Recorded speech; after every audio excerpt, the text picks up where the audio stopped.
Good morning and welcome to Ask the Accountant, episode number 97.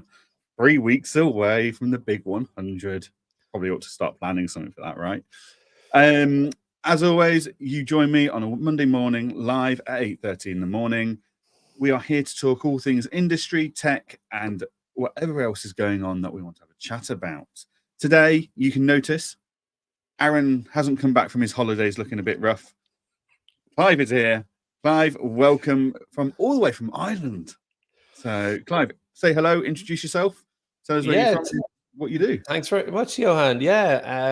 So anyone who doesn't know me, I'm Aaron's Irish cousin, as you can clearly see from the handsome good looks and the resemblance, the glasses, the beard, and the whole shooting gallery. No, folks, thank you very much for having me on. A long-time follower and watcher, so it's great to be able to be here. My name's Clive Hand, and I am the founder of Bluestone Accounting. It's a digital accounting practice based over here in Ireland, where we focus on providing an outsourced finance function for growing businesses. So those businesses that do maybe 500,000 up to 10 million and who need a bit of bookkeeping, accounting, payroll, all rolled into one, but don't want to have an internal team. We're their team for them. So yeah, that's a bit background about me. I love all things tech, accounting industry, where the future of accounting is going to go. So yeah, looking forward to this conversation.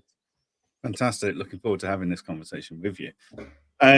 So let's jump into the news, because there's not much to talk about, but one main headline that our viewers would probably want to know about is the planned changes for PAYE at HMRC reporting have been delayed. So these are the plans to report the number of hours each employee has worked to earn the salary that or the wage that they've earned. So this has now been delayed until April 2026, as has the need to break down where your dividends came from, so on a self-assessment tax return, and the need to report start and end dates of self-employment. But I kind of thought we already did that. I'm sure that's on the form already, but never mind. I mean, overall, I don't get stressed by these changes, because that's the software company's job to report the right information. I already put the number of hours into a payroll system. I already put a breakdown of where each dividend came from into tax calc. It's the software's jobs to make sure that information gets through now to meet the requirements. But for those that don't have as comprehensive softwares, you've brought yourself another 2 years, basically, to start looking around and finding a solution that's going to do it for you. Clive, off air, you were saying that you guys in Ireland have got a bit more of an advanced RTI, real-time information process for wages in Ireland than we do. What do you guys have to do? Yeah. So back in 2019, they started a PAYE modernization program that involved basically the live reporting of payroll to revenue on and before employees got paid. So very similar to what you have there. There's some changes over the last number of years. For example, this year saw the introduction of enhanced revenue reporting, ERR, which now looks at reporting all travel and subsistence related expenses. And I think the idea was to close the loophole or crack down on directors who kind of pay themselves a low salary, but maybe have inflated their mileage claimage maybe a bit, maybe allegedly. Not saying that they did or anything like that, but this is phase one. So phase one, we've got to make sure that anything that's vouched or unvouched is reported live as well. Now, funny enough, it can be done within the payroll, but it's done alongside the payroll. So what that means, for example, is we use BrightPay to do and submit our payroll, but they also have a new product called Bright Expense. And for this year, for free, we get to use that in order to submit those expense details as well. So it's going to be interesting next year in January 2025 how much Bright is going to charge us for the privilege of using that expense submission tool. And then we got loads coming up here. Expense tool. What's that? Is that fully cloud-based, the expense tool, is it? It is actually, yeah. Funny enough, it is. So you do your payroll within Bright, and then there's a new button on the top right-hand corner that says send to Bright Expense. And it then jumps into Bright Expense. You log in through the online portal, bang in your email address and your password, and then you go. But yeah, it's going to be interesting because we got auto enrollment coming up now. Started next year. You guys already have auto enrollment for your pensions. We have statutory sick pay here now. It's also introduced as well. So there's a lot of payroll changes that are happening at the minute. So it's going to be interesting to see where this industry goes from a professional point of view as well. Yeah, definitely. Right, before we go any further, I do need to apologize. I've neglected our audience. I normally jump through and say hello to everyone that's saying hello. So good morning to Cheryl. Good morning to Paul. Good morning to Dave from London today. And good morning to Kirsty. Thank you very much for joining us. As always, guys, if you've got any questions or any insights into any of our topics, please feel free to put them in the comments, and I promise I will come back to them. But yes. Right, so obviously, even something as simple as payroll, in one way, you guys are further advanced than us with your expenses and reporting of those, but then you've not got auto enrollment. Like, I mean, come on, we've had that for how many years? So, you know, talk to us about running an accounting firm in Ireland and looking across that little bit of water to us and going, we're better at that bit than you guys, but actually, we really wish we had this tool or whatever it is. You know. Yeah, it's quite interesting that you tune into this podcast or other podcasts every week, and you listen to the tech news and what's happening in the industry, and you go, "Wow, I'd really love a little piece of that." So you have to kind of, if you take a step back, and I know it's been mentioned a few times that I would say Ireland definitely is years behind where the UK is, and you know, Johann, you've mentioned in a previous conversation, the UK is probably a couple of years behind where Australia is and the US and so on and so forth.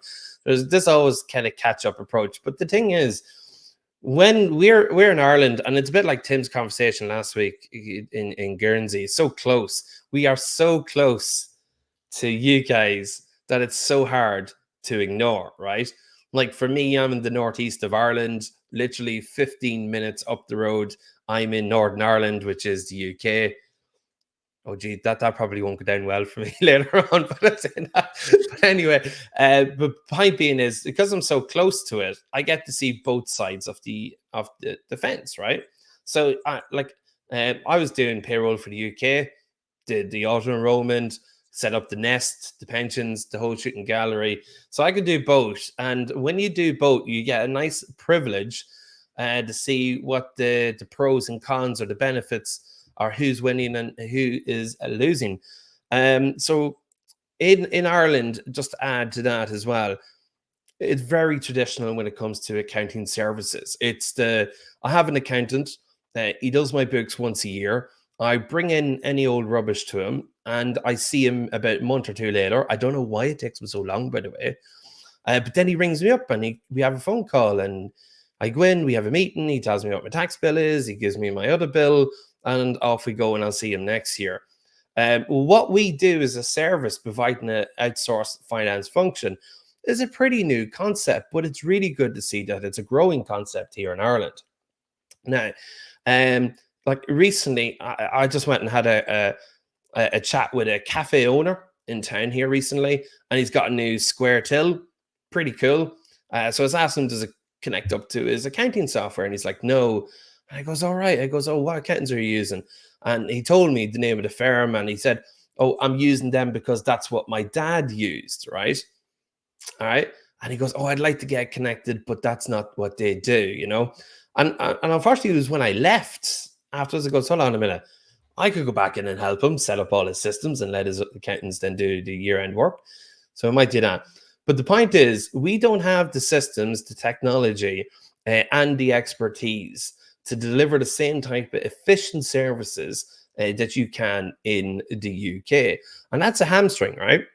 Mm-hmm. And what we do is, you have to remember from the UK point of view is, in Ireland, we're looking at what you guys do. Guys in the UK don't look at what the Irish are doing, what the French are doing. You might look at the US and Australia, but you're not looking at your closest neighbors. Yeah. So here in Ireland, like, we watch BBC, we watch ITV, we watch Channel 4, we watch the UK news.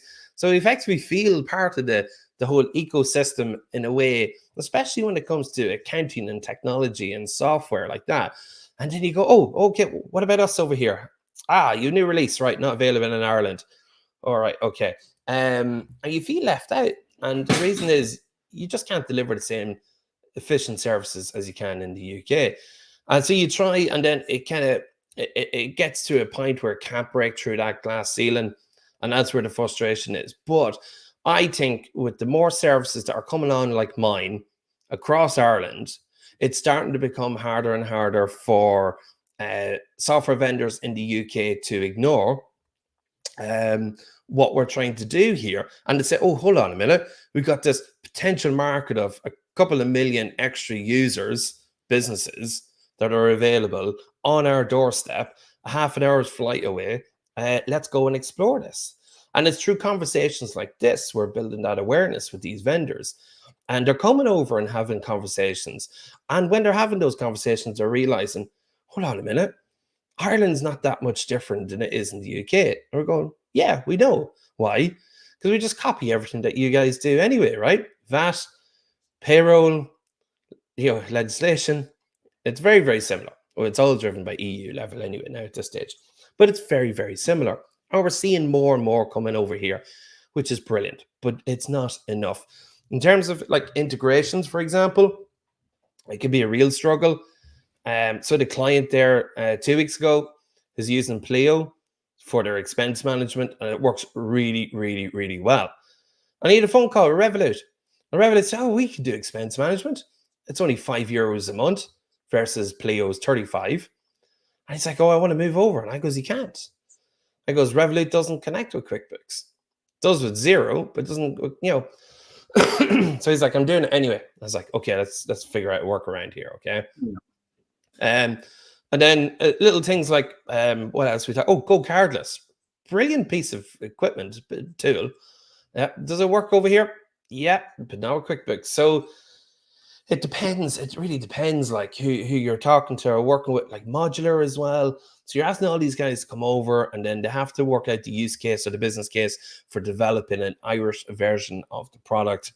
And what you're actually seeing now is some Irish guys starting to build their own products for the Irish market and then tailoring it for the UK. So we can see the likes of livecosts.com, the Brennan brothers down there, built a nice piece of AP construction industry software. They're going to be at Account X next couple of weeks. They're there at all the shows, But you've all these Irish companies tech companies starting to pop up because the demand is here, but it's not being served. So to answer your question, sorry, I'm rambling on. It's not easy. It's an uphill struggle, but we're getting near to the top half of that hill.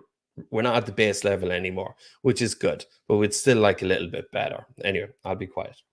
No, that's really helpful. Like, because I don't think a lot of people realize like QuickBooks is a real pain in the backside for integrations from that point of view. Because actually, the product you have in Ireland versus the product that is available 15 minutes up the road, that's two different products. Yes. You've got QuickBooks UK and then QuickBooks rest of the world. Yes. And yeah, the resources behind the rest of the world team doesn't feel like, for the amount of space and the amount of different legislations and territories they have to cover, it doesn't feel like it's enough. No. Whereas, go on. Oh, sorry, you've hit the nail right in the head. Like it's crazy to think like QBO rest of the world is like Ireland, South Africa, Singapore, Middle East, around Dubai. They have a huge area to cover, and they don't have the same amount of resources. So it's like, here, just grab Ireland, wrap it up in a little package, throw it across the fence in there to the UK guys, and hopefully somebody will pick it up there. Yeah, and Sage, I know their product is the same product. I know it's the same product across us, the US, I think Ireland, and everything. I'm fairly sure with my conversations with my engager hat on, when I've had conversations with Sage about APIs and stuff, that's a lot simpler. Now, what I can't remember is Xero's product. Is Xero in Ireland different to Xero in Northern Ireland and UK? Yeah, so Zero in Ireland is the global version, Right. And here's actually a really good example of the guys in the UK now. Oh, tails up. Let's have a look at what's happening over in Ireland. So, like, they've put two guys on the ground here based out of Milton Keynes, get flights in from Birmingham to Ireland. They're traveling around to different areas, visiting different practices every 2 weeks. They're doing regional workshops to help introduce Zero into your accounting practice. They've really, really gone deep into the relationship approach in order to build the product. They've also then teamed up with two providers in Ireland. There's some really good guys called Perola, Mark and Claire in Perola. It's a cloud accounting, it's a cloud payroll provider, but they've also provided the VAT integration, because in Ireland we have a VAT on invoices like you have, but we have a VAT on sales receipts. So we have a hybrid where you pay the VAT on sales receipts when you get paid, but you can Yep. still claim the VAT on the purchases based on the invoice date. So Mark and Claire have built this hybrid VAT module for Zero that they can plug into. And then we also have guys like is it Innovation 2020 to do Yep. CPD over there. We have something similar called OmniPro here. They specialize in assisting accounting practices with like compliance and regulation and training and stuff like that. And they would be the go-to place for your like FRS templates and your work papers and stuff. They're now partnering with Zero to help provide a accounts production FRS 105 for the Irish market as well. So something's happened in Zero there over the last year and a half to say, right, these guys are next door to us. Let's get in here hard and heavy. Let's get on the ground. Let's meet them. Like, they have advisory council, they have the Irish Awards. They just decided Ireland is the go-to place here and build a presence. And for the sake of two people and some travel yeah. expenses, you think, well, surely the others can be doing something similar. Yeah. And do you have open banking over there? Oh yeah, actually, the open banking is really good here. The thing is, it's definitely not utilized as much as it is in the UK. Like, it's so bad here. Our retail banks tried to have a chat to each other a couple of years ago because Revolut was a threatening competitor, right? And so our Bank of Ireland, AIB, is it EBS or somebody else, and Ulster Bank kind of came together and said, "Hey, why don't we create our own online digital platform, banking platform, to compete against Revolut?" And needless to say, the competition authority here said, "Nope, that ain't happening." But it's crazy because, like, when we do like simple bank connections, through the bank feeds and stuff like that, some of the banks don't make it easy. They don't make it easy at all. And there is such a legacy of old technology and infrastructure and mindset that there is no kind of innovation coming from the retail traditional banks here. So I think they were pushed into the bank feeds more than anything else. But for example, if you start using Revolut or even Wise, like I like Wise, Wise talks to QuickBooks. It says, "Oh, I can see your supplier invoices. Which ones would you like us to pay?" So, yeah, I'll pay that one. I'll pay that one. Thank you very much. And not only does it see the invoices that need to be paid, it'll actually record the payments back in QuickBooks for you.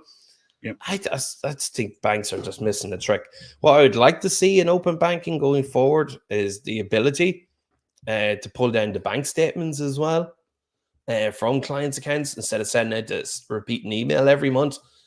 "Dear Mr. Mrs., can I have your bank statements, please?" Why? Do your bank recs? Is it not connected to the bank feed? The old story. Yeah.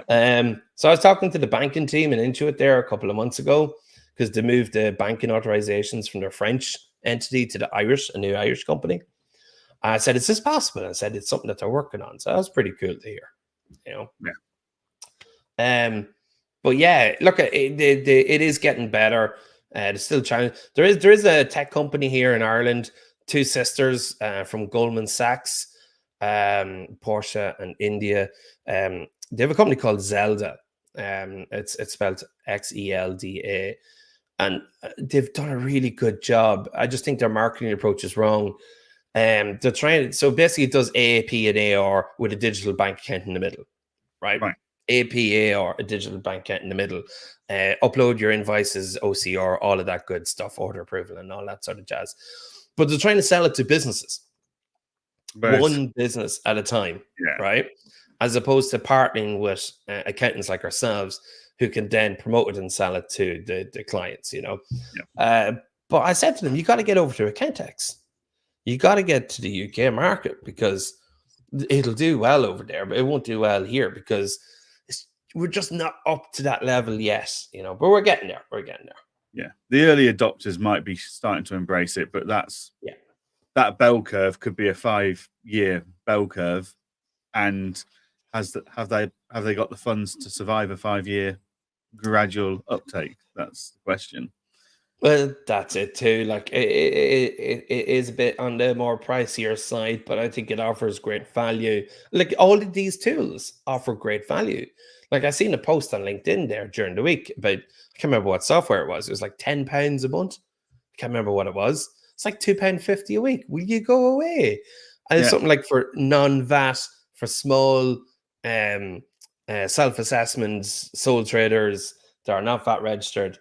It's like, of course he can sell them £10 a month. That's nothing. All my subscriptions, they're charged back to the clients at cost price. So, you know, if I get a discount, happy days, but it's still going back to them at the same price that they're going to get online anyway. So, you know, and we recently had this where a client is an e-commerce client. He averages about 400 orders a month. And all of a sudden, his pre-orders came in and he released them, he dispatched them, and it's gone up to 800 to 1,000 orders a month. Now, his plan only covers the first 500. So I said to him, I says, look, he goes, can we up it to 1,000 a month? Or I can charge you €2 per invoice. Which would you like, you know? And it really is about you valuing your time and explaining the difference to the clients. When you have that conversation with them, they're going, go the tech route, just do whatever it is to automate, keep the price down. But more importantly, they want the numbers quicker. So whatever it is, it's not about the cost of £10 for a piece of software. It's about getting accurate, timely information. And imagine like that £10 a month for that, even though they're a sole trader and you get the numbers in there, you can have really good conversations. There could be some tax savings in there that'll save them more than £144 a year. You know, so come on. And that's the problem, isn't it? People don't value their time. No, they don't. No, they don't put a pounds and pence figure on their time, and that then leads to them undervaluing the tools around them. Like, you know, I have this argument pretty much monthly with one of my clients that it's like, come on, I can put you onto Apron to run all of your payroll payments in one click. You're sat there on a Friday night, every Friday for an hour, watching TV, making payments manually through your bank. But because he's sat there doing it through whilst watching TV, he has no value on that time. That time is £0. To spend money on a product means it's an hour cost deficit. It was like, well, what could you be doing with that hour? Instead of sitting watching TV doing that, you could be sat watching TV, paying attention to your wife, or, you know, like there's other things you can do. But because in his mind, it's like, well, it's not like I'm sat wasting my time 9 till 5 here. So for that reason, it's got no value. So trying to convince him to pay for a software to replace it, to save him time, is an absolute uphill battle. Yeah, I see that a lot with, like, in all fairness, it is more, that mindset is linked to smaller size businesses, and the guys are one-man bands and are fighting to fight themselves. And yeah, it's like, I completely agree with everything you just said. What could you better do with your time for that hour? As you said, look, they could be working on a new pricing methodology. They could be working on a marketing strategy. They could be doing something that's going to push the needle forward on that business, rather than doing something that adds no value whatsoever in terms of processing employee payments. So like, they have to, like, teach this early with new business startups. You have to spend money to buy time in order to not just free up your time, but make better use of it. And you guys are very fortunate to have all of those apps and integrations that allows you to go, oh, which one will I use today? Yeah. And we don't have that. We kind of have to do and use what we can until someday something else comes along and opens up kind of options, I suppose, but yeah, that mindset needs to change with small account or small business owners. It's so important. That's something we try to drive here, is that technology is just a tool. It alleviates the non-value added tasks, and it helps us focus on the better value added things and have better conversations as a result as well. So we just need to get the rest of the country on board here. We need to be in like a rowing boat, and we all need to be rowing in the same direction.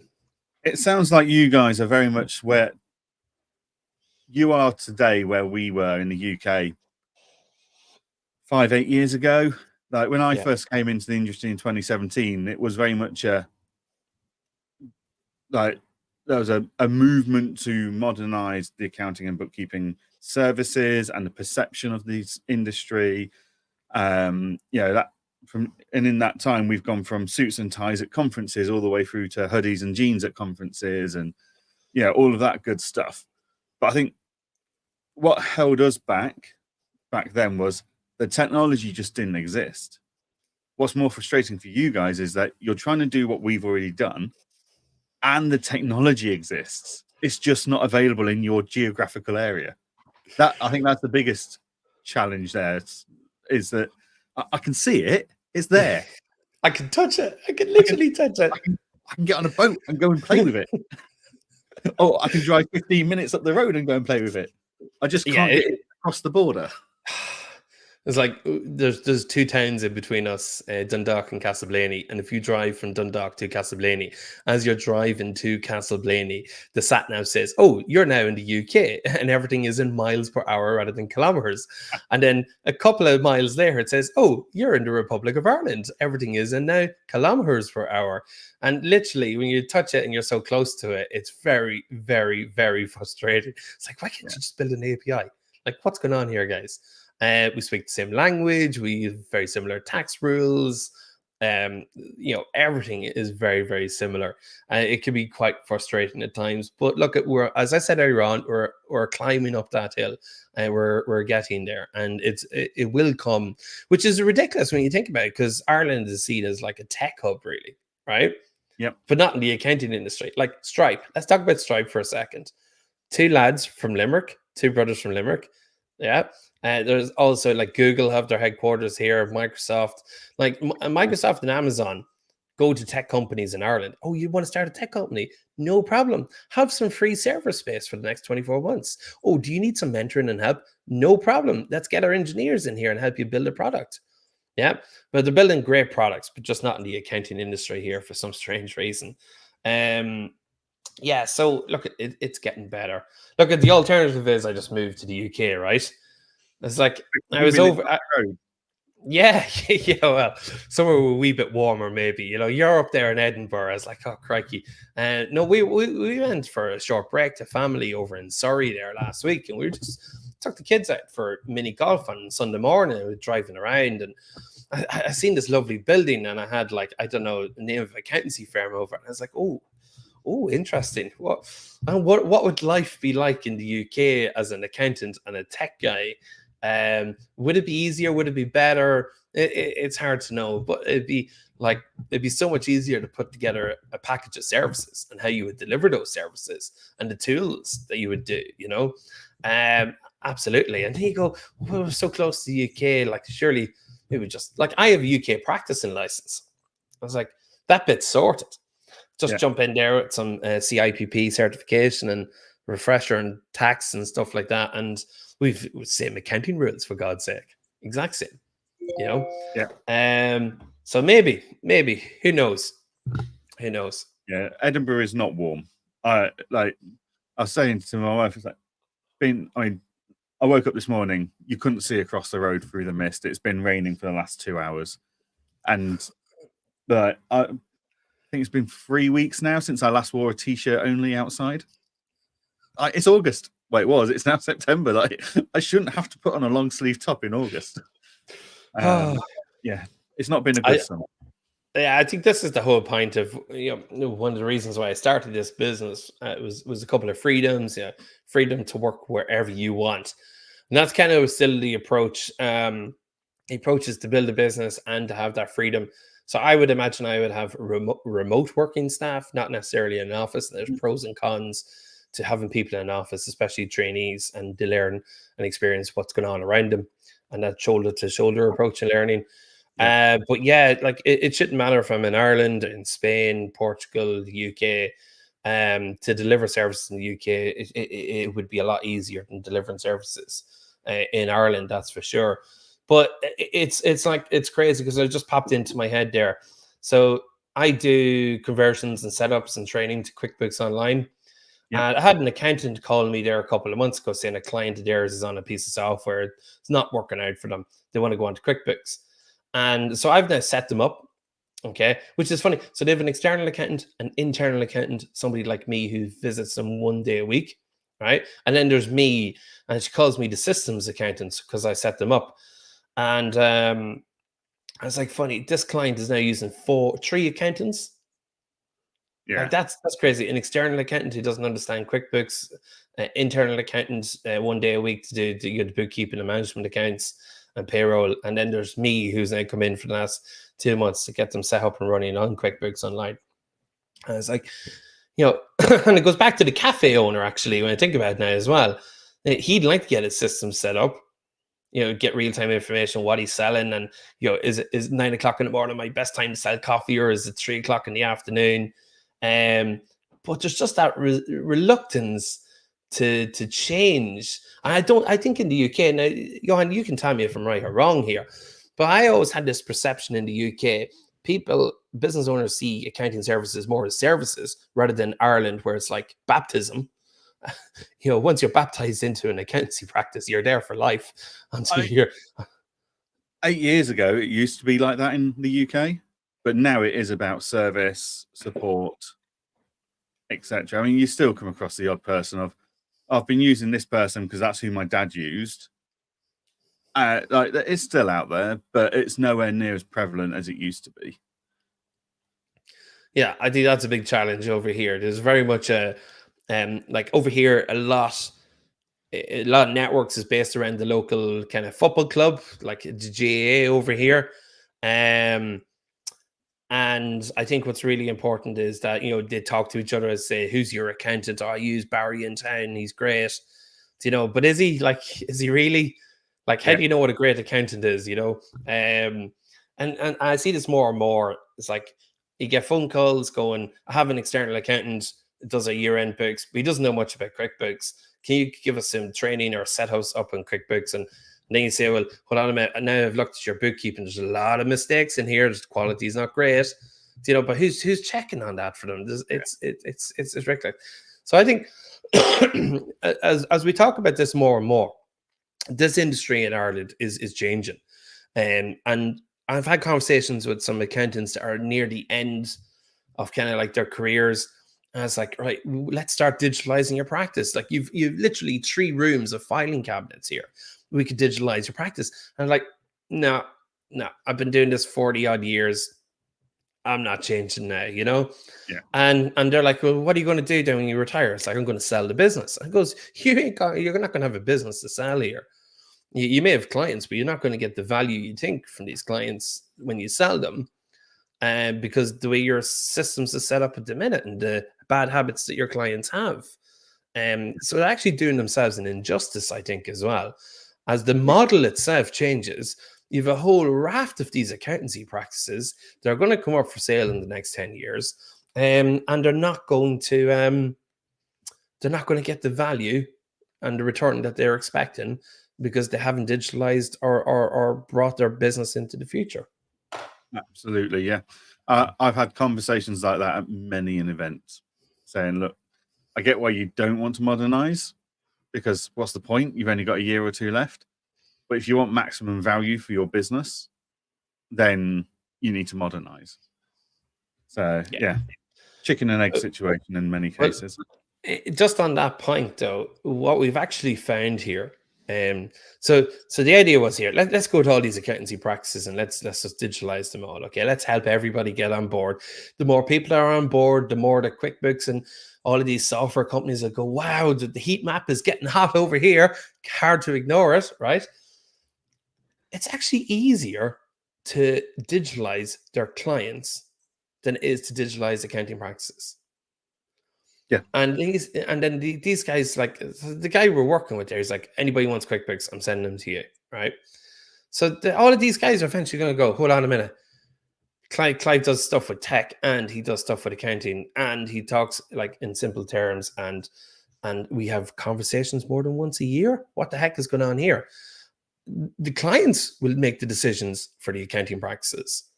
You know, and the accountancy owners will be like, hey, he's taking all our clients, or don't like him. But it's not. It's the client saying, we need better, we need more. You're not willing to change and give us that, so we're moving with our feet, you know. And it's starting to become a thing. It really is. And that's exactly how it works in the UK over the last 8 years. Of, I want up-to-date insights on my business. You don't offer me that. I'll go find somewhere that does. Yeah. So that's where it's moving. That's where it's going. Definitely is. I'm definitely getting deja vu. Like, what is happening in Ireland is what happened in the UK 8 years ago. Good. Yeah. Right. That's a good sign. Now, in an attempt to help modernize the Irish accounting and bookkeeping industry, you've also got a podcast, I believe. And I believe your co-hosts popped up in the comments. So good morning to Neil. There he is. Neil tuned in. Yeah. So we have a podcast. It's called Making Finance Fun. So and it is aimed at having good conversations and the crack around finance and non-finance thing, like wealth and pensions, and building a life, you know, that really works for you as well. So the industry has been covered really well with you guys, you know, but so we decided to make a different spin on it. And we had a conversation before this, and it's really hard doing a podcast on your own. So with Making Finance Fun, it was about two lads. I've met Neil a couple of times. I met him online initially. I flew over to the UK for my nan's 90th like a year or two ago. I said, hey, Neil, can I call in for a cup of tea? He's like, yeah, come on in. And he's just a really cool guy, and we get on really well, very similar in thought and mind and stuff like that. So we said, feck it, let's do this, you know. And so we started a couple episodes. I think we're on episode 10 now. So we do it every 2 weeks, every Friday, into Facebook and LinkedIn and all of these other really cool places. But the feedback, Johann, is just incredible. It's like, especially here in Ireland, it's like, I can't believe accountants are talking about topics like how to price your services or business, you know, how to digitalize what you do, you know, how do you plan for the future? And it's like, why isn't my accountant talking to me about these things? Oh, what do you mean this Dex app or Apron, and what's all that about? You know, why isn't my accountant talking to me about these things? And the feedback has been really good, and it's encouraging us now to push on. So we had a guest there, Ryan Jones, a couple of episodes back, and he was really good. He's like a business coach, mentor. We got some really good names coming up. We're going to release this week a big name that actually you guys have had a chat with in the Brewdog as well. So we're looking forward to announcing that. And we got a really good topic coming up that I don't think anybody in the business world is really talking about. That's very particular to business owners of a certain segment as such. So I'm going to keep that behind the curtains for now, because that's really good. It's going to be really exciting. But yeah, it's about building awareness for other business owners, you know, what they can and should be talking to their accountants about. And sometimes even in the podcast, it just goes off topic. Like it just, it can be so frustrating at times that people are being underserved in this industry. Yeah. That you got to kind of put yourself out there and speak out about it. Look, ultimately, as I said to Neil, after the thing is over and we go off live and all that sort of jazz, I say, yeah, I really love doing this. I can't wait to the next one. And yeah, it's just two lads talking about what they know, they like, and they do. And as Neil always says, if you do something and you like it and you're passionate about it, tell people about it. Tell people about it. Right. So Absolutely. yeah, When I is did it on, and how uh, often is it on?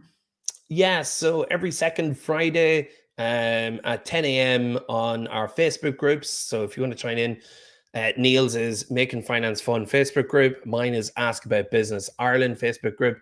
But you can tune in to our LinkedIn lives as well. And then on the back of that, we've put them on YouTube, which is crazy actually, because a guy rang me up. No, he didn't ring me up. He booked a call with me. And he says, I seen you on YouTube. I watched your YouTube stuff, thought you were pretty sound. And on the back of that, he books a call with you, which I think is, holy hell, this is fantastic.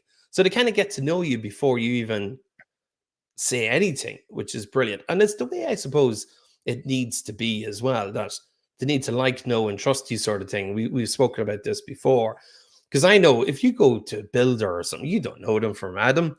You're you know, have you used them? Have you used them? Sort of thing. And you're hoping and praying that they're the right guys for you. But if they, like what you and Aaron do, if you have stuff online and you meet Johann for a cup of coffee, you kind of know Johann before you meet him, right? So that's the idea.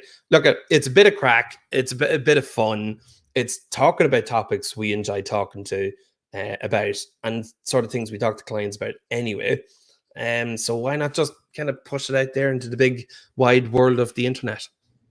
Yeah, and doing any kind of, even if you're just a guest on a podcast or a video, like, it's phenomenal. So I was a guest on a podcast / video for a acquisitions coach 2 years ago this month. I still get inquiries off the back of that. Wow. Because people have like, I like your talk, I like how you talk open and honestly, and you're plain English. I like the fact that you've demonstrated your expertise, etc. So if you can go on, I built my business on demonstrating expertise. Like, one of the first things I did when I started my bookkeeping firm 2017 was I used to go and volunteer my time to a local charity that supported startup businesses. And I'd go and do once a month a 1 hour bookkeeping basics session for all these new businesses starting up. I could guarantee within a week, 50% of that room would have signed up to me, because they've gone, I get it, but I haven't got time for it, or this is out of my remit. This is you. Within 6 months, I always had 90% of each room signed up to me, because they just needed a little bit more time to get into the right position for it. So yeah, demonstrating expertise. That's all we are doing with these podcasts, is demonstrating our expertise. So, when I talk about things in the accounting space, it comes with some authority because I've demonstrated my expertise, and people have said, oh, Johann's got his podcast, blah, blah, blah. Like Aaron, everyone goes to Aaron for QuickBooks because he's demonstrated his expertise for his YouTube videos and stuff. It's a great tool to have for people, because we all buy from people, don't we? Like, all right, yes, we buy from Amazon, but we expect the best price from that. Whereas if you're paying for something more expensive, you buy from people. So yeah, it's a great tool to have in your repertoire. I think I've had this conversation with Neil as well. Like, and it goes back to our earlier point about spending money to save time and using that time on other things you can use to push the needle forward. And we've both said, like, if we enjoy the social media or the marketing end of things, it's probably one of the areas that we would not kind of outsource or get somebody else to do it. Now, I know you have Lizzie there behind you as well. She's brilliant, maybe somebody like that. But as in to give it up and give it over to somebody else, absolutely not. It's too much fun. It really is. Exactly. Yeah. And like, technology makes this easier. So like, we're currently streaming to 1, 2, 3, 4, 5, 6, 7, 11 different platforms and accounts right now. And then Lizzie will take this, upload it to Spotify, Apple Podcasts, wherever else she uploads it to the next day. So yeah, it's so easy to use the right technology to get this across. And it always baffles me when people just go, oh, we just stream to use the LinkedIn tool. It's like, that's great for one audience, but as Aaron and I always refer to it, we cluster bomb social media just to see what sticks. Yeah. So you open up your YouTube app and it's like Johann and Aaron and Johann and Aaron. It's like, God, I can't get to Jason yet. But yeah. So, anyone that's not listened to Clive and Neil's podcast, please give them a search on there for those Facebook groups, or have a look through their LinkedIn profiles, and you'll find the previous recordings, and tune in live every second Wednesday. Friday, every second Friday. So guys, Friday. Friday the 13th is our big guest announcement. We will be releasing that announcement this week. So Friday the 13th is our second big guest. So that's going to be pretty cool because you've spoken to him already. Yeah. I'm so excited. Anyway, seeing who that is. Yeah. So we'll just go through a couple of comments. Good morning to Victoria. That's not Aaron. And Ashley Leeds also says, late to the party and wondered what Aaron has done to his beard. Nope, it's Clive. Hi guys. Yeah, Aaron is still enjoying his trip to Las Vegas, where he is seeing the Killers, just for a change, and spending a couple of weeks of well-deserved R&R. So, 15 days to go, Clive. 15 days until Accountex Manchester, or Accountex North, as they officially call it. Are you coming over? Yes, I'm still waiting for my permission slip to be signed off. But look, it's so easy. I like Manchester. I really actually do like Manchester. The connectivity from Ireland to the UK is just so good. So like you get a 6:30 flight out of Dublin, you're in the convention center for 9 p.m. straight there, no problem. Like you could go to Accountex London as well.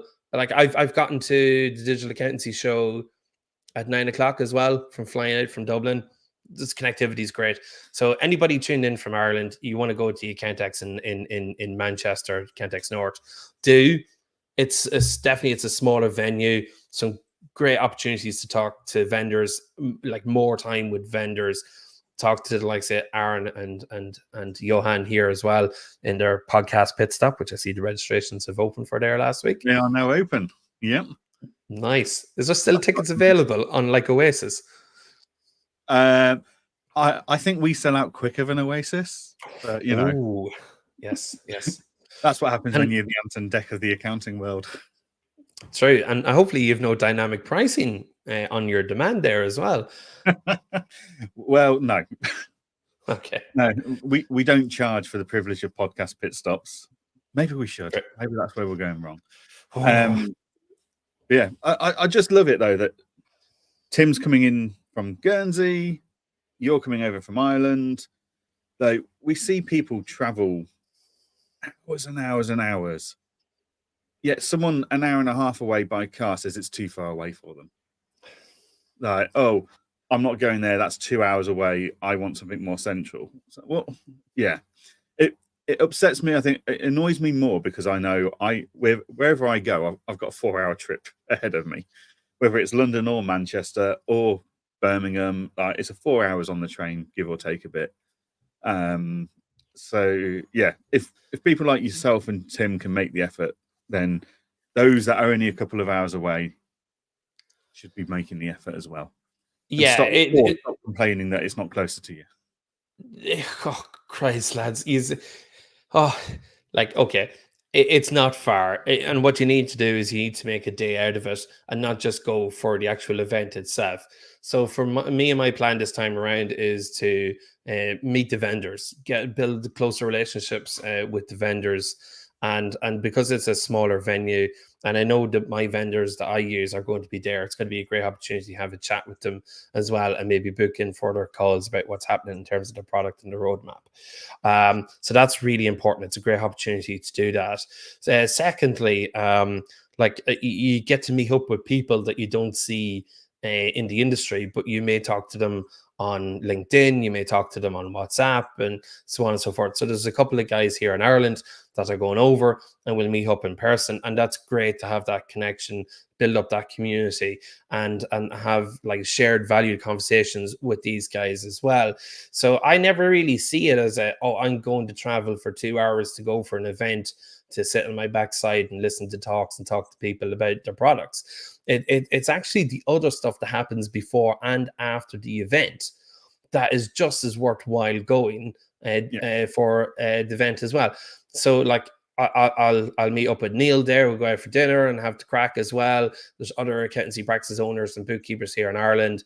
And like I know one there, like Rita, for example, will be coming all the way from Mayo. She has a trek and a half to come, right? But she'll be there, and she'll like introduce, oh, I know Joe and I know Zoe from the Six Figure Bookkeeper Club. So actually having a lunch for the members, come on in and I'll introduce you. Like, there's sort of these conversations you can't have by staying at home. And guys, listen, the UK, you can get a train to anywhere in the UK, right? In Ireland, I had to go pick up a dehumidifier. I had to drive an hour to Dublin to pick up one in a shop, literally take a 2-minute break and drive all the way home again, right? Like, I'm not saying that we're very backward or anything like that, but you got trains and they go everywhere. And it's like, this reminds me, guys, just go to the bloody shows, go to the events, right? We have none. We have no events, right? You have bloody 4. I hear there's a new one called Engager Labs, something like that. Yeah, I heard a rumor. Yeah. I suppose the tickets are sold out for that already, I believe. And it's Liverpool. No, but guys, you got like major events in the UK, right? So you got Engager Labs, you got what is it, the bookkeeping one? I can't remember what it's called. Fab Festival of Accountants and Bookkeepers. You got DAS, you got Accountex London, you got Accountex North, and then you have all the road shows, right? In Ireland, we've none, guys, none, right? So just grab an opportunity with both hands. You just never know what happens at these bloody things, and that's why I go. It's who you meet. Yeah, Johann, September last year, right? You told me I was coming on the Pit Stop podcast. Yes. And that has led to this and everything else. And I was like, holy crap. So sometimes you just don't say no. You go with it. But also, like, the train thing actually just popped into my head. I'm sorry for taking up your time. Rye Sutherland. Do you ever hear that guy? The price and marketing guy, Rory Sutherland. Like Rory came, as he said, famous accidentally on TED Talks because he made a joke about the Euro channel tunnel thingy. It's like they spent 60 billion to increase the travel time or reduce it by 20 minutes, right? And he's like, why didn't they spend 50 million improving the Wi-Fi? Why didn't they spend 100 million getting supermodels and stuff in there? Because then people would ask for the train to be slowed down. So what he's talking about is the experiences, okay? And what you probably see at these events is that the experiences are improving. It's not just go and it's grey and it's corporate. As you said, we wear shorts and open sandaled shoes and stuff to these events now, So it's the experiences, I think, is what people are going to come for, as well as the insights, All right, I'll be quiet. Sorry. No, carry on. You're completely right. It's a fantastic event. Engager will be there for their first ever live exhibit. I'm sure that was on the top of your wanting to visit exhibitors list. It's the only thing on my list. That does not make it a list, sir. Oh, right. Okay. You're going to have to put at least one more thing on there for it to be a list. So we're going to be there. It looks like a fantastic event, as always, with some great speakers lined up, some great topics. And it's as like Clive was saying, this is such a good event. There's 3,500 people maybe turn up, but they're spread out in such a great venue that you can have genuinely brilliant conversations with your providers and build on those working relationships or find new providers. Absolutely great event. We hope to see absolutely everybody there. Ask the Accountant podcast pit stops will be there as we were last year and as we were at Accountex London. So huge thanks to Accountex and Caroline for organising that for us. Keep an eye on our socials. The links are out there for you to be able to book into our calendar to book a 20-minute podcast pit stop with us. Whether it'll be myself or Aaron that interviews you will depend on the rest of our days, but one of us will be there to interview you if you are booked in. And don't hold off until the day to book in, we will be fully booked. Like, if there's any spaces now after a week, it would be a miracle. But yes, so right, just go through the comments one last time. Good morning to Susanna. Ashley says he'll be leaving on Wednesday because his tractor takes a while from Devon.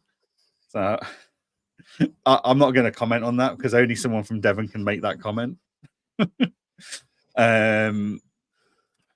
Kirsty says, don't forget the ICB UK event in November as well. And Ashley says, is there anything going on in the evenings?